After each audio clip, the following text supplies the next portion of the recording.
Welcome to another episode of the Federal Newswire Lunch Hour Podcast with your host, Andrew Langer. Well, hey there, everybody. Welcome to another episode of the Lunch Hour with Federal Newswire. I'm your host, Andrew Langer, and if you're watching us on YouTube, you can always check us out on every podcast platform that's out there. And if you're listening to us on one of those podcast platforms, you want to see what things are doing, what's going on the lunch hour, check us out on our YouTube channel. Tell your friends, tell your family members, tell your friends' family members, and your family members' friends all about the lunch hour. Please leave us a like, subscribe, leave a review. Just let everybody know what's going on here. Very excited to bring our guest on board. I've known her for a number of years now, a great admirer of her work. Her name is Gabriella Hoffman. She's the director of the Center for Energy and Conservation at the Independent Women's Forum. She's a freelance media strategist, award-winning writer, and townhall.com political columnist. She hosts the District of Conservation podcast and the CFACT original video series Conservation Nation. She's a 2021 graduate of the State Policy Network's Generation Liberty Fellowship. Concurrently with IWF, she serves as the first Mid-Atlantic Northeast Regional Leader in Young Voices' inaugural Regional Leaders Program class. Prior to this, she participated in their contributor program. She is yet another in a series of freedom-minded Soviet expats to join us here in the lunch hour. She credits her Lithuanian parents, who are Soviet Union escapees, for instilling a love of freedom, liberty, and limited government in her, and we're going to talk to her about that. Gabby, so glad you can join us today. Thank you, Andrew. Good to join you on your podcast. Been looking forward to this conversation. Well, it's one of those things where you are doing vitally important work. You're one of several. Listen, we love the work that IWF does. I've had your colleague Julie Gunlock on. Patrice Onwuka has joined us on the podcast. Now you're joining us as well. You're doing important work on issues of conservation and private property rights. The relationship between private property rights and conservation is vitally important. Talk generally about what brought you to IWF and the work that you're doing there. Yeah, my journey with IWF actually began about 2.5 years ago when I was in the midst of my full-time freelancing career, which I put on the back burner to take on my newer duties and expanded responsibilities with IWF. But I was in the midst of my, freelancing business, and I thought I need to probably expand my horizons and maybe get some more mentorship and look for opportunities to really, I would say, become more of an effective communicator across issues that I care deeply about and write about frequently. So at the time I was writing, when I first began my fellowship with them as a visiting fellow, labor issues relating to protecting freelancers, which the final DOL rule was handed down. And not surprisingly, it has a lot of very problematic aspects and stipulations to it. And even though I don't focus on those issues now, I'm still very concerned because it could still impact me, even as a part-time freelancer. They're looking to go after independent workers as much as they can, fleece them really, and it's really disappointing. But I also focused heavily on energy and conservation issues, and this was before we ever created a center.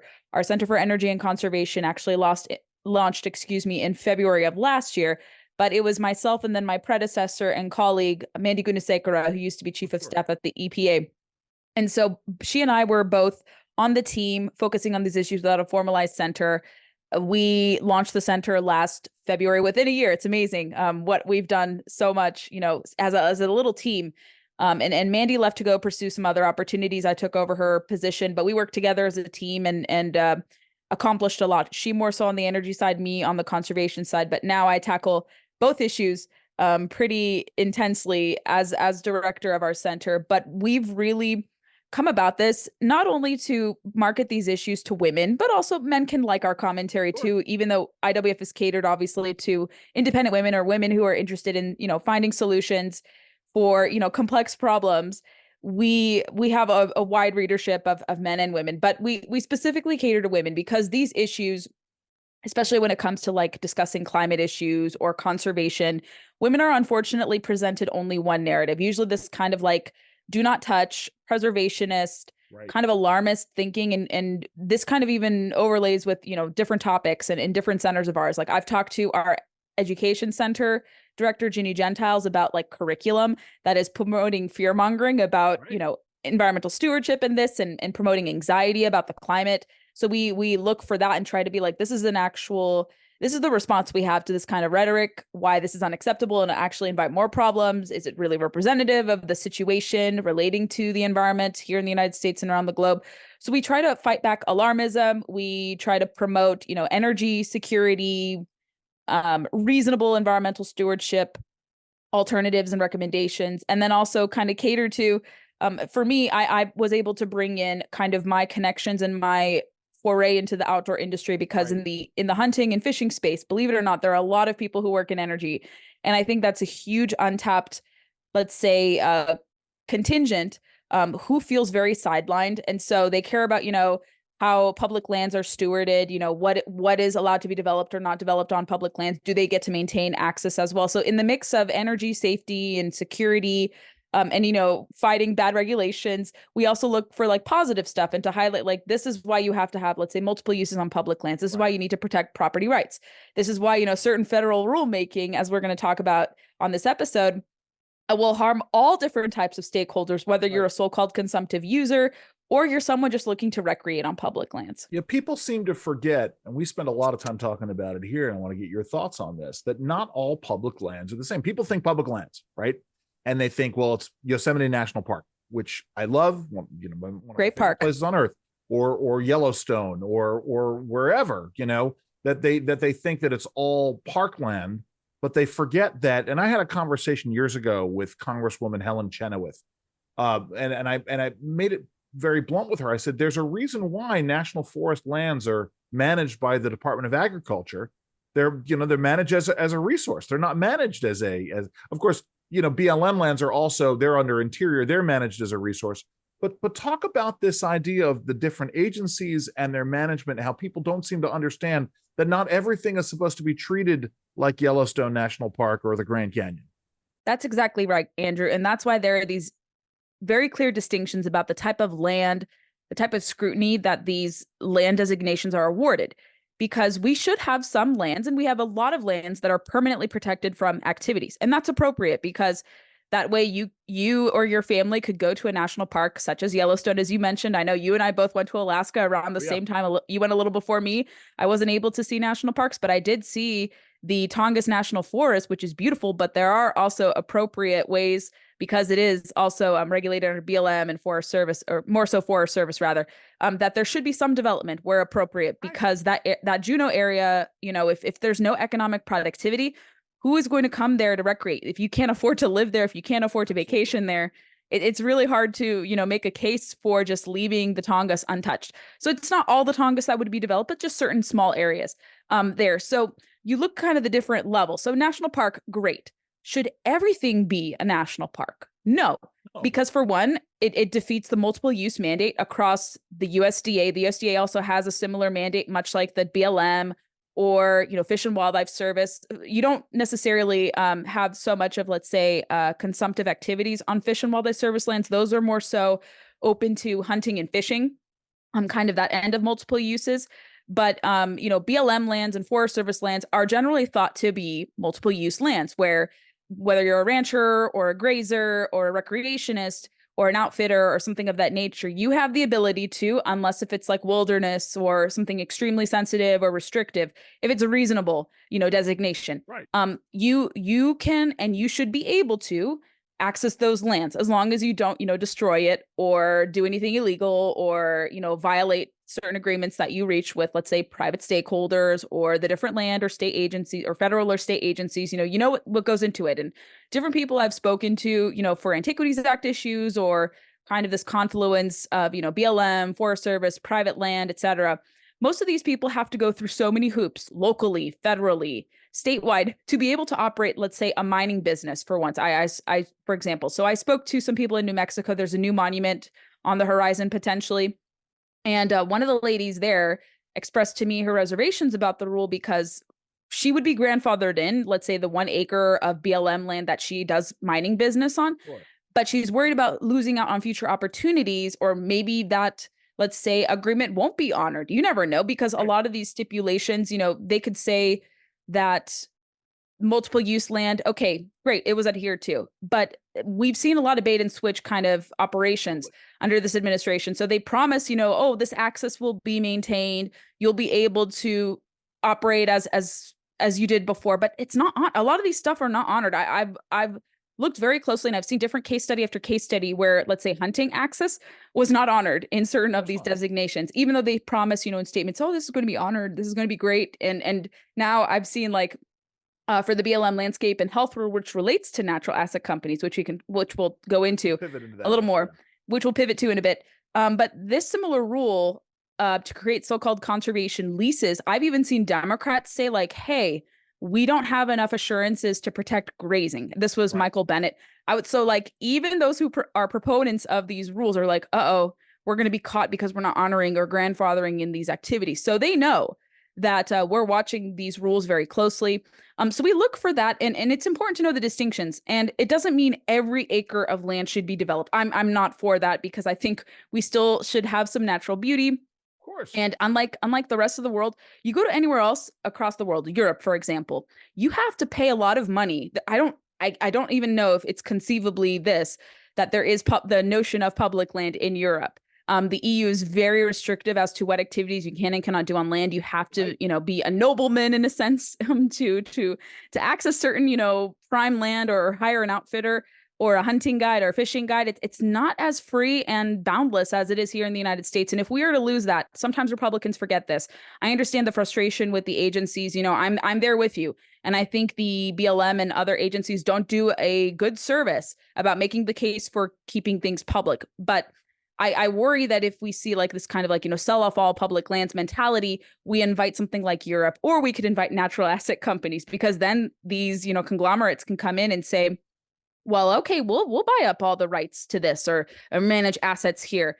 And, foreign adversaries will then own federal lands. This is kind of like a worst case scenario, hypothetical situation. But my worry is, if we don't keep public lands for multiple uses, someone can swoop in through these nefarious plans and then, have ownership of it for both public and private, reasons. Well, that's the thing that gets me, right? And we've had conversations with Marlo Oaks. We've had conversations with the Byfields about these issues. And I know I'm now going to make the case. I'm going to say that this is all being done surreptitiously. There are a handful of people talking about this issue of natural asset companies.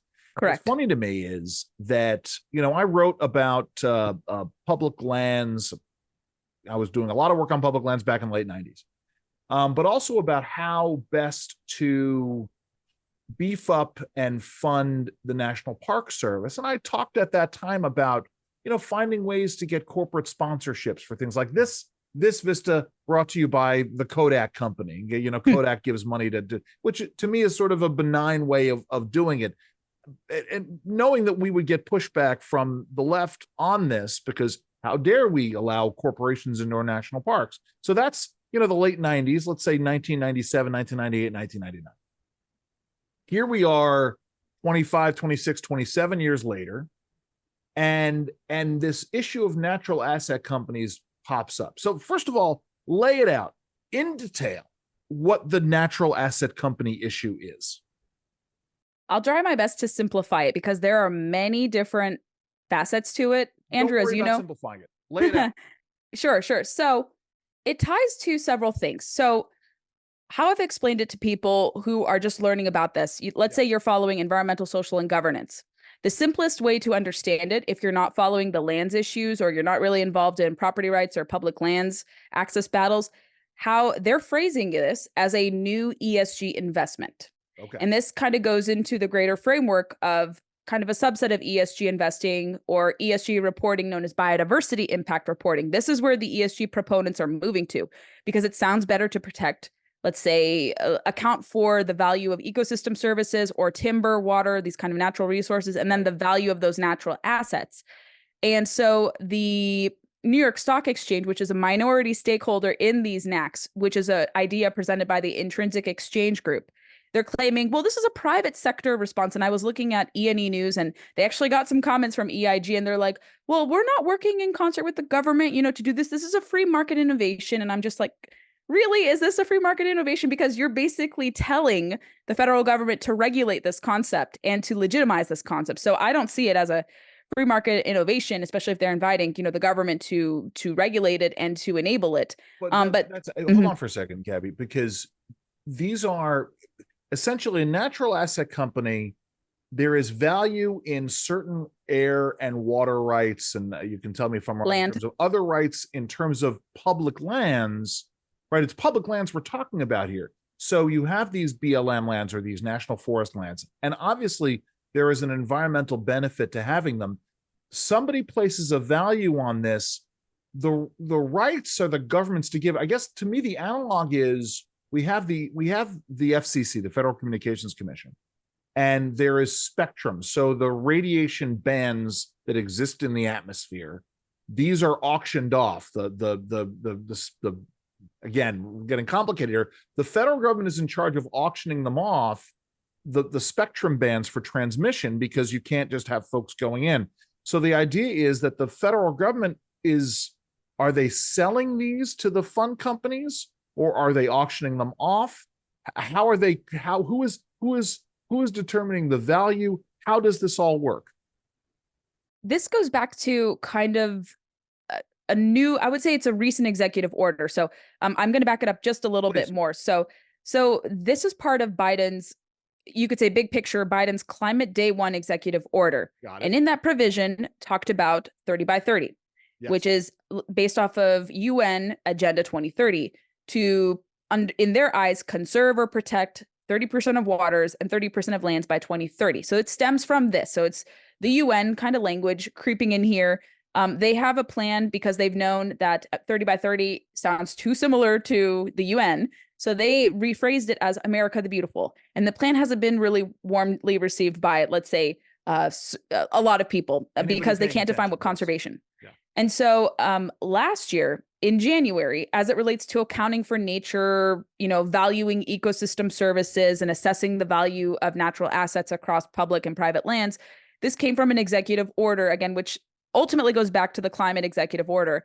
But now the government says we're going to be accounting for ecosystem services when assessing cost benefit analysis of regulation. So any regulation or budgetary item or something that comes through now, because of this executive order, unless there is a stopgap placed to it by Congress, which I think there could be some legal action. I don't know what action they're taking so far, but there are so many rules that, far exceed the bounds of the executive branch, what they're trying to do with this regulatory fiat kind of approach. But they have an executive order to greenlight this. So this accounting of ecosystem services and natural assets comes from this January 2023 directive. And so we're seeing them legitimize, like I said, this accounting system, which goes back to ESG, which goes back to 30 by 30, which goes back to the Climate Day One executive order. Okay. So this is part of a greater kind of scheme to basically have the government to give the government an outsized authority over putting a value to nature. Yes. When the government puts a value to whether it's nature, private sector industries, if it meddles, it depreciates the value and it makes certain things that what it views to, we're going to be benefiting this by having more involvement. If it's a product, let's say a natural product, is it going to make the obtaining of a natural product impossible? Is it going to make, let's say, access of lands out of reach for people? And so this is government meddling in and deciding, instead of, let's say, market deciding what is the true value of nature. And nature has value. Nobody's debating that whatsoever. But should the government be really in the decision-making process of assigning value to nature? No, because it's going to either hyperinflate, underinflate, or it could, develop a system where it really just bungles the order that we have here. If government is assigning the values, then they can gin with the numbers to determine whatever outcomes they want. Correct. Which is exactly what we're talking about here. It's back in the back about 15 years ago when Martin O'Malley was governor of Maryland, he got rid of, or not didn't get rid of, but he supplemented, and I'm going to use air quotes for that, the gross state product, which is an objective measurement of the state's economic health. And he created something called the General Progress Indicator, which was a series of subjective metrics to make the state look much better than it is, right? And if you create these subjective metrics, then you can play around with them and game the system however you want it. That's what we're talking about here. So I guess the reason why I asked about this is, so if the government is the one that is assigning the values, how do the natural asset companies then turn around and either buy or lease the rights? And if their values in public lands or public resources, how can the SEC and these other companies come back with a straight face and say this is a private sector initiative? That's what they're trying to do with the rule, as you know. And so how they're framing these sustainable enterprises in their mind, not in my words, theirs, the so-called sustainable revenue generating enterprises, and how they plan to do that, how they plan to assign a value. They say that it'll monetize obviously natural assets by allowing the sale of carbon credits. And like you said, with overinflating or hyperinflating, let's say a state, or let's say a sustainable enterprise like ANAC, they can pretend that they're doing something, that they're, let's say, positively impacting the lands, or they're leasing, run of the mill rights to water, air, land to certain entities. And the entities in the rule that they say, and if you look at their different exhibits across the explanations of who would be licensed rights or who would hold the rights to natural assets across public and private lands, they say it'll be foreign countries. We are to assume that it could be China. It could be Venezuela, North Korea, Russia, our adversaries, even if we have so-called friendlier countries, added to the mix. And we do have a lot of foreign companies, creating shell companies to develop, clean energy. And that already takes place in a different kind of thing with bidding on leases on public land for different energy projects. So that's happening. So we could invite a similar system like that for promising to restore nature or promising to conserve here. And then it also says that there will be so-called private investors, and those are to be believed to be like the BlackRocks of the world, State Street, Vanguard. And so, because that's, to us, seeing what they've done, the powerful interests, not regular people who may want to conserve something. We like I said, we have seen this kind of proposal with the landscape and health conservation lease rule. So they're going to pick winners and losers as to who, let's say, would be deserving of this. Time out for a second. Okay. So let's say that it's Andrew and Gabby's hedge fund company, right? All right. You and I own a hedge fund company. Where do we go to? All right. Which agency would we be buying our rights from? The SEC, Department? If this were to be. Well, the thing is, the Interior. So the SEC. So who would be granting the SEC these rights? It would have to be, if this were to go through the Department of Interior, if it's, let's say, one of the three uses. If it's a hybrid area, which encompasses federal lands and public lands, if we're to follow this intrinsic exchange group framework, which is what they are, that's what we can see. They have natural areas. Natural areas could be federal lands. They have working lands, which could be, the lands that have historically been open to multiple uses. And then they have these hybrid areas, which would encompass federal lands, right, national parks, things, et cetera. So if this were to be approved, you would have to go through the SEC, of course, to file an act. Right. And then, but from the E&E News, they have said that, well, we haven't consulted Department of Interior yet on this one. And they put out a statement, a very vague statement that, oh, well, we really haven't focused on this. And until it becomes an idea, then we can, do this. So they don't have a response to this yet. Right now, it's just the SEC wants to be able to charter these things. All right, but hold on, because I want to just follow through to its natural conclusion. So Andrew and Gabby's hedge fund company, we get the charter from the SEC. We go and we get our rights from the Department of the Interior. So as we're sort of formulating this, what does that mean? If we're buying the rights to the clean air and clean water, is that an exclusive thing? Does that shut out other uses? Does it mean, if we buy the air rights around Yosemite, can we then claim that they can't have cars going into Yosemite or buses in Yosemite? Mm-hmm. I mean, is that what we're talking about here? Go ahead. Yeah. And the statement that they said to E&E News is that Congress has to authorize the sale of lands if it's public lands. So then you have to involve, Congress. Yeah, with FLIPMA. So yes, that's essentially what it would be hypothetically. So you could restrict who goes onto these lands. That's what we can deduce from this proposal, that you would own this and that no one, if it was historically multiple use and they, let's say, put it under this framework, it would essentially lose those uses: grazing, fishing, hunting, mining, because they're going to be, oriented that way if, let's say, the Antiquities Act is invoked to create, more national monuments. And then those are also factored into the NACs if it's a hybrid area. So, okay. So then let's turn around. You and I have again, the hypothetical, you and I have managed, we've got the charter from the SEC. We've got these rights. We're starting to determine how we can use them. Now, how do we make our money, right? How does the natural Selling carbon credits. Well, okay. So it's carbon That's essentially what it is. Which by the way, and we're going to explain this in a second, this is, and you're a little bit younger than I am, this is the Enron plan, right? Enron, the energy company that went defunct because they were corrupt and they essentially created a shell game by creating a fake product that they were going to sell and creating a fake value in this fake product that they determined. It's a massive Ponzi scheme. That's carbon credits were a thing of Enron. So we then turn around, and who do we sell? We sell the carbon credits to individuals, to mitigate their environmental impact. Companies like Gucci, Nestle. We look to see what's happened with carbon offsetting and the carbon credit market, and it has collapsed. It's not very attractive to investors. And there was two case studies recently. So there was a carbon offset firm called South Pole, and they were investigated recently in a great New Yorker piece this past fall. And the reporter found that they were selling so many fraudulent carbon credits for an African project that Gucci, Nestle, and other companies, I think one car manufacturer, maybe BMW or one of those other, luxury car manufacturers, they invested $100 million worth into this project, and the project actually worsened the environment. Right, of course. That's the outcome. But this is what we're getting at, right? Was when you create a fake product and you create a fake marketplace, the market ultimately responds. I mean, that's the thing that it comes down to. With things that have value, the market rewards. Things that don't have value, the market rejects. Exactly. So you create this artificial thing.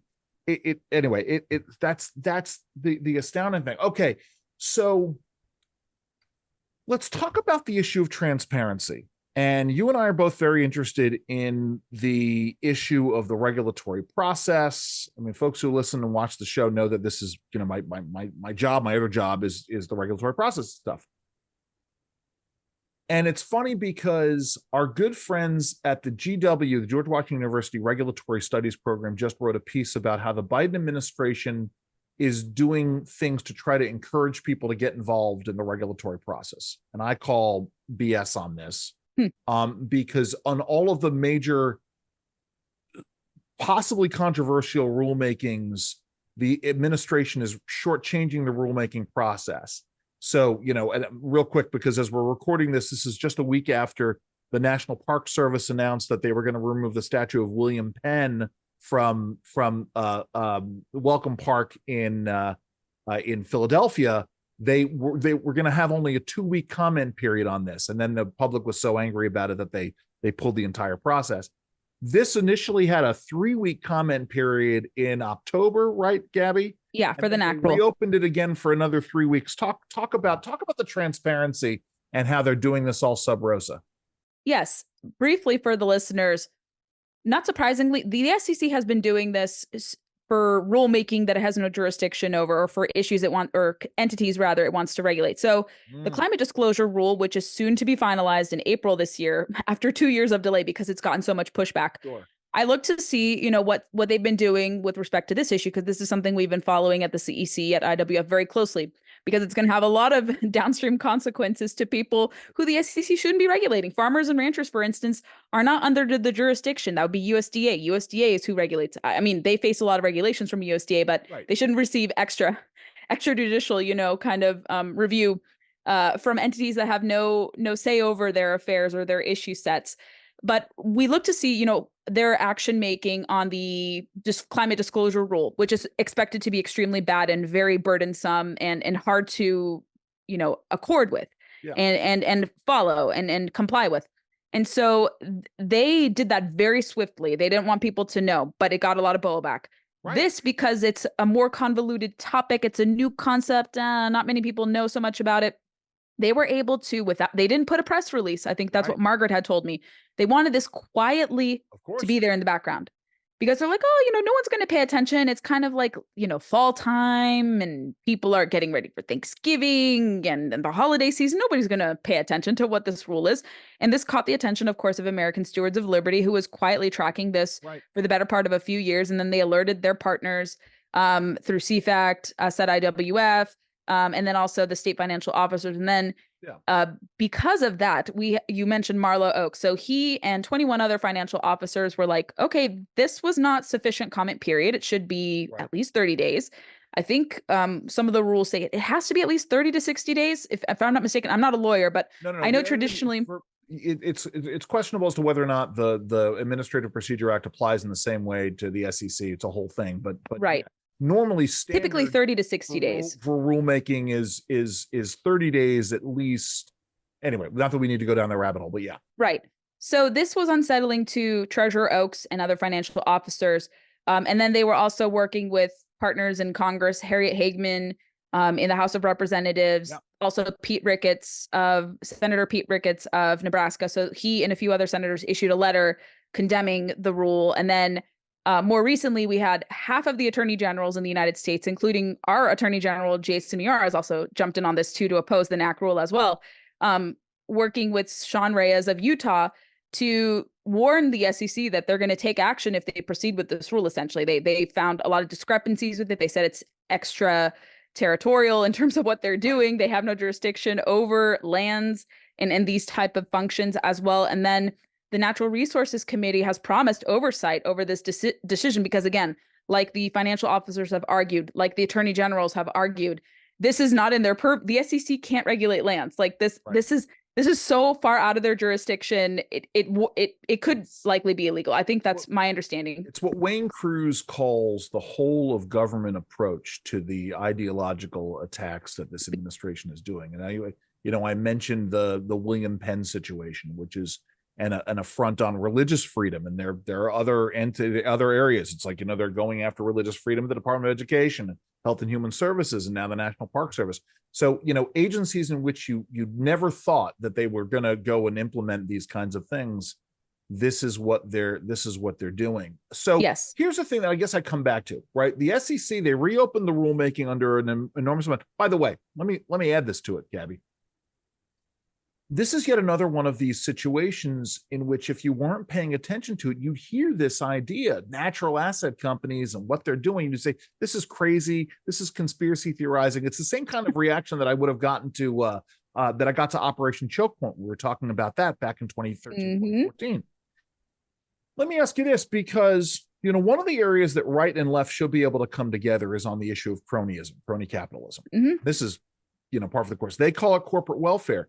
Has there been any concern on the part of the left for entities like BlackRock and other major hedge funds to get involved in this? Or have they now been thoroughly co-opted? The major environmental organizations, have they been co-opted by this sort of corporatism and they're going to turn a blind eye to this? Do we know? Have any idea?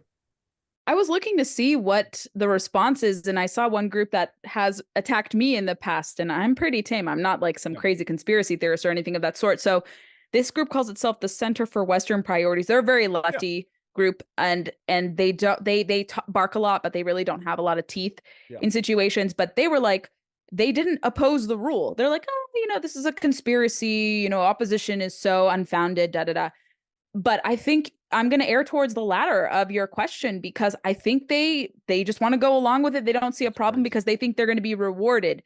Let's say with being able to create a NAC. Their nonprofits could enter with others to create a NAC, and then they could fulfill their goals of putting, let's say high value land out of, for non-uses to create like a lock on it for putting, land that should be used out of use. That's what they do. They use the free market sometimes to say, we're going to take this land out of commission for non-uses and then make it permanently protected. No management, no nothing, no forest management, no wildlife management. It's just we're going to rewild.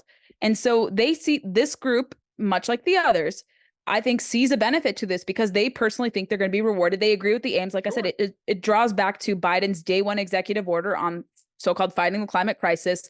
So for them, they don't see a problem to this. I'm hopeful that some will, maybe not these powerful groups, but maybe some of the smaller groups, the people who would be affected by, let's say, a NAC, if it was in this kind of hybrid use situation, someone or a Native American tribe. I think if a Native American tribe is going to be adversely impacted like they are with a lot of these clean energy projects and, no consultation, even though Biden has said we're going to consult the tribal interest first, but they don't consult them properly either. So until, like, let's say one of their traditionally viewed stakeholders gets, let's say, sidelined by these NAC proposals, I don't think we're going to see a concerted opposition by the left anytime soon. Like I said, I think they're just complicit and they see that they will be rewarded through such, and that they reflexively oppose anything that, let's say, conservatives or true conservationists would support. So they so far don't see any problem to it. Maybe after the fact, after the rule comment period is closed, maybe we'll see some opposition, but I'm not hopeful right now. But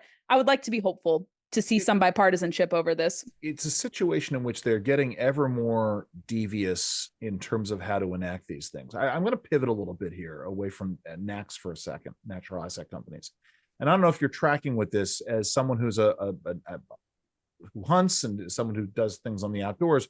Have you seen a story about this federal credit union in Georgia that is, if you are a member of the credit union, if you have an account there, you can't purchase firearms? Have you seen this story? I haven't looked into this, but I'm not surprised. This is relating to banking discrimination, which is a subset of ESG.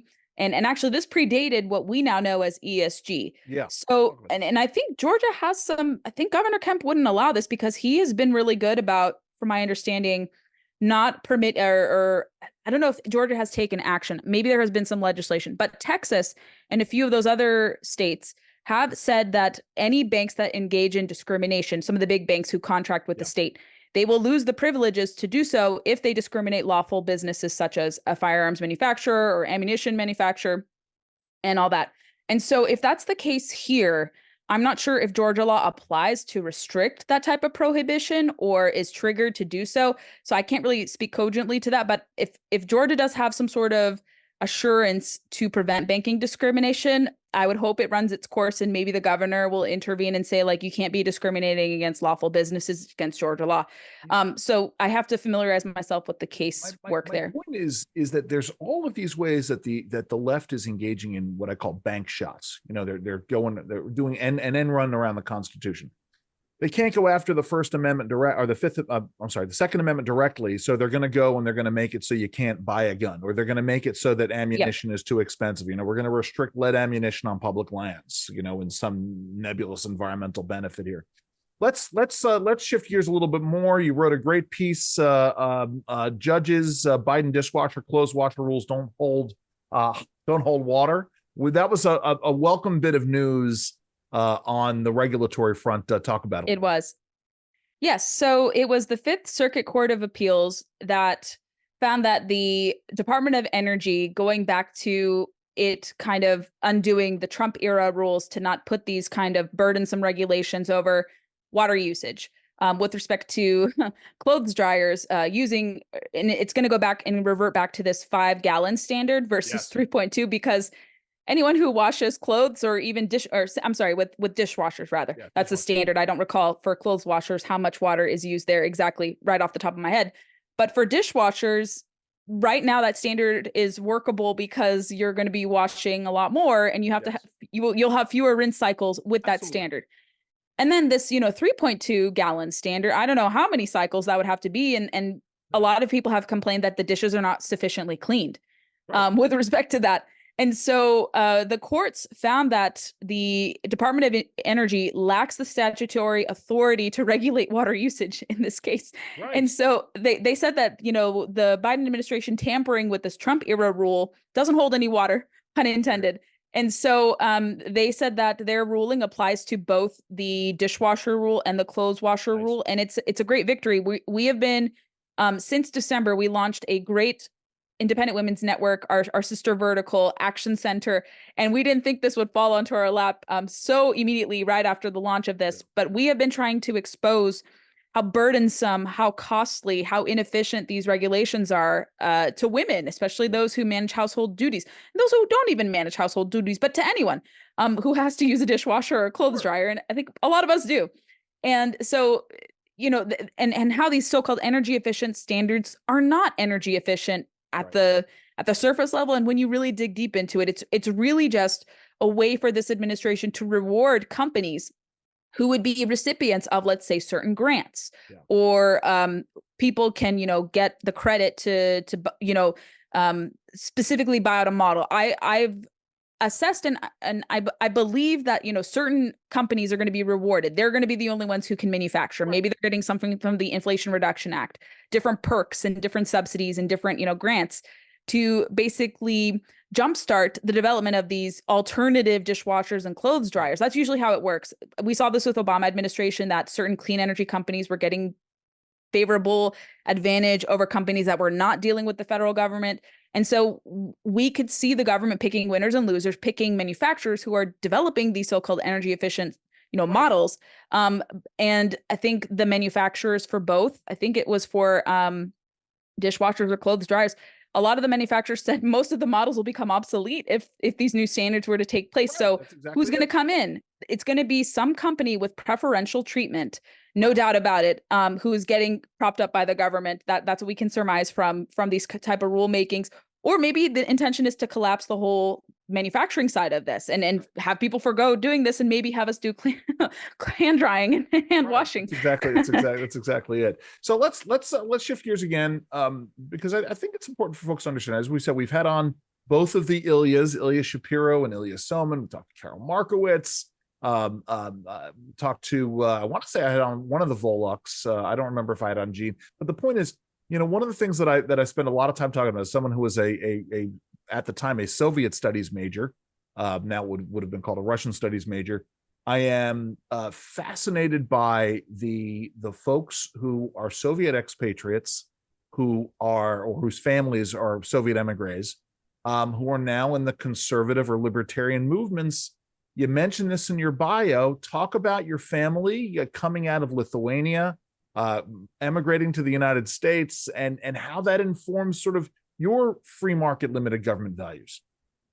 It does. And I want to make a quick correction because I'm first generation American. And so my parents were born there. So they're Soviet emigres. I'm first generation, right, born in the United States. But no, it's okay. It's confusing sometimes with that, how you view first generation versus zero generation. But I would say my family history and my parents' story really does shape and has shaped me since I first began my involvement in politics or public policy. Because, when you hear and see that your relatives have gone through and been victimized by collectivist policies, there's no way that you can support them because you saw like kind of the pain and suffering. Like my grandfather, who went through imprisonment in a gulag because he was a landowner and because he professed a certain faith, he suffered a lot through the rest of his life. And it leaves people in painful situations, much like you never come out unscathed, having survived imprisonment in a gulag. And I saw how he looked, even with the brief interaction I had with him, he looked like a troubled man, not saying like he was dangerous or anything, but he had a lot in his life. And my parents would explain to me, because I was really young when I met him, but they explained to me, he went through so much, and this is why he may be a little dismissive or mocking you or making fun of you, pricking your finger on some sort of, plant or something, which I did, and I was crying. I was 8 years old, whatever. And he was like laughing at me because I pricked my finger somewhere. And they're like, don't worry, he's not laughing at you. Like, that's just how he is. And so, even my parents who grew up my mom and dad grew up largely in post-Stalin, Soviet occupied Lithuania. And so they weren't exposed to the harsh realities, they weren't subjected to imprisonment, but their parents were, or sure, my dad's parents were displaced into Uzbekistan and Kazakhstan, from Belarus. And then when they came back, they settled in Lithuania, where my dad was born. My mother, her family can trace their lineage a little bit further in Lithuania. But, they had different backgrounds, slightly different dispositions. And my dad just hated, being directed what to do and what he can't do. And so, he faced certain roadblocks for being Jewish. They had quotas about who, how many people can do this, how many people can go into these professions. So for him, it directly hurt him. And he always wanted to escape the system. And my mom similarly had the same reservations and concerns about that as well. So when your family goes through that kind of stuff, it's really hard for you to kind of go off and counter them and say like, I'm going to do this to insult you. I never thought about like insulting my parents or making them upset. Like I'm my own independent person, but why would I want to do that? It makes no sense to do that. And so for me, it just like, the story resonated, and you see the harsh brutalities of collectivism, socialism, communism, no matter where it's been implemented across the world, and has devastating impacts economically, socially, religiously, everything. And it makes people worse off. You have less freedom. You aren't able to move up the economic ladder. You're discriminated against for many different reasons. And to embrace even a semblance of that here in the United States, granted, people are free to believe what they want to believe in the United States. We have free speech, freedom of association. But are these people ever going to want to leave the United States to go to these societies? No, they're so privileged. They would never be able to. I don't think they could survive 15 minutes in such a society. Sure. But they like it because they're so privileged, and they can say they like it because they've never had to be subjected to it. So I think, yes, my family's story, and I think just the historical realities of collectivism inform my viewpoints, how you should have, let's say, environmental stewardship, like true environmental stewardship. The Soviet Union was one of the worst polluters. Yeah. Now that Lithuania is an independent country, they've done so much to improve water quality. They have other problems, with EU. I'm not the biggest fan of the EU because they're very big in terms of their oversight, and the individual parliaments really don't have deviation from Brussels. Right. So I'm a little nervous, like they went from one system and are kind of entangled with another very problematic one, not as like brutal, of course, but something that could be, problematic because they don't really, they can't really set federalism rules. Works. The yes, they didn't really get our federalism right. I think the EU doesn't understand what federalism is very much. So let's talk a little bit about Alaska before I let you go. What stood out from your trip to Alaska? What did you take away? Favorite memories? Oh gosh, there were so many. I feel like my time there was not sufficient. I needed more time. 9 days was not nearly enough, and 2 of which were, for travel. So really a week. And you probably had more experience in the Inland Passage than I did, but I feel like I got a great glimpse into Juneau. I got to see every corner of Juneau as best as I could. And I liked it. It was beautiful. It was so unusual to see rain in August. I'm not used to having rain in August. So, being in the temperate forest and admiring the Tongass, going up the Gold Belt Pass to see the view of, all of Juneau, downtown Juneau. It was really nice, and a nice refreshing change because it was really hot on the East Coast when the time I went. And then we flew up from Juneau to Anchorage. Anchorage was very, very different. I mean, I loved seeing the mountains, the snow-capped mountains, even in August because the temperatures, they warrant that. It gets cold there even in the summer time. But for the most part, you don't see snow, perhaps, like you see glaciers, and I've never seen a glacier up close or relatively up close. So when I went to Juneau to the glacier there, of course, in the Tongass, in Mendenhall Glacier, actually a few days before I went, a big chunk of it actually fell. And I think collapsed some of the houses. So that was kind of crazy, scary. But to see like chunks of it floating was kind of cool. It was a lot cooler. You could hike closer to the glacier. Didn't have time to do it. I saw some of the salmon running. I didn't see any black bears over there. I was like, I want to see bears. But we saw grizzly bears in the Kenai Peninsula when we were doing some filming out in Anchorage. And I went to Chugach State Park. Beautiful place. Like you could see a gorgeous view of downtown Anchorage, and it looks like an alpine village, very high peaks, and the food was good. I mean, food was expensive, mind you. It's very different from anything I'm used to because you have to import so much into Alaska, although they do have an agriculture base, but it's just a lot of like commonly owned goods are a lot more expensive. I went to the Safeway in Juneau. I maybe bought 4 or 5 items. I paid $30, which is unheard of, for fruit and a lunch item and something of that nature. And so for me, I was like, oh, okay. Like I see why it's really hard to live here. Yeah. But I don't know. I saw a bull moose. I saw 2 grizzly bears. I caught my first Alaska salmon, met some wonderful people. I had caribou pizza. It was phenomenal. And we got really great footage and content from this is for CFACT more so than for my work with IW, because I still do some freelancing on the side. And so with CFACT, you mentioned my Conservation Nation video series, and we are very curious about how Alaska manages its resources. Everyone's talking about rare earth elements. Alaska is a repository of rare earth elements where they can be safely harnessed. But we have an administration that doesn't want to do that. They want to look abroad. They want to look to countries that have horrible economic footprints, horrible economic and human rights violation concerns and then just go with it because that's just how they're operating. They don't have consistent environmental standards and consistent environmental ethos. When it comes to their policy, they'll look abroad. They'll say, no, we need to make everything a national park. But yeah, let's exploit resources of other countries where they engage in child labor. Makes absolutely no sense. Alaska people reassured me in our interviews and conversations that everything would follow labor law, not employ children, be very safe to the environment, very minimal impact on the environment, and then, be really good economically, like continue to supply jobs because mining is a big industry. It supplies over 10,000, nearly 11,000 jobs, direct and indirect jobs. Amen. Listen, Gabriella, how do we find out more about the good work that you're doing at IWF? And head over to, so iwf.org/CEC, which is our center. We also have a newsletter called Clearing the Air. Would highly encourage listeners to subscribe to that. It comes out on a monthly basis, and follow our website for latest updates about regulations, good things, bad things, and kind of our comments about certain things. We are going to have it probably at the time of the episode coming out. We should have our comments on the NAC rule and many, many other things out as well. So we're responding to things in a very timely fashion. You can connect with me on social media at Gabriella Hoffman all across the board. I'm really easy to find with blue check marks on Facebook, Instagram, and Twitter. District of Conservation. I have my personal website, Gabriella Hoffman. But yes, go to iwf.org/CEC. Follow me on social media, and I'll make sure to be a helpful resource to anyone interested. Appreciate that. Listen, thank you so very much for joining us. Thank you, Andrew. A pleasure to talk to you. And this has been yet another episode of the Lunch Hour with Federal Newswire. As I said, please leave your comments, like, subscribe, let us know what you think about it by leaving us a review. If you're checking us out on YouTube, please take a listen on every podcast platform that's out there. If you're listening to us, check us out on YouTube. Thanks a lot, everybody. Enjoy the rest of your lunch. This has been the Federal Newswire Lunch Hour Podcast, hosted by Andrew Langer. Check out the Federal Newswire's family of websites, as well as their social media stream.